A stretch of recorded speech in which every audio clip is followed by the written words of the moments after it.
লাগলে অবশ্যই একটি শেয়ার, একটি লাইক, কমেন্ট করে যাবেন। একটু শুনে দেখুন কেমন লাগে। গলেতে তসবির মালা,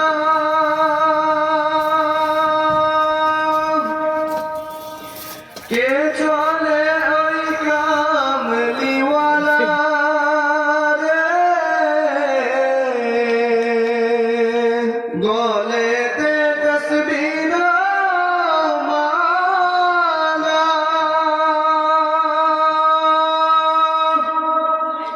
কে চলে ওই কামলিওয়ালা রে,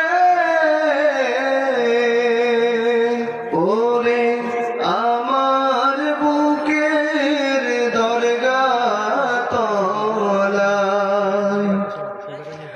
ওরে আমার বুকের দরগা তলায়, তারে ডেকে নিয়ে আয়, রসূল না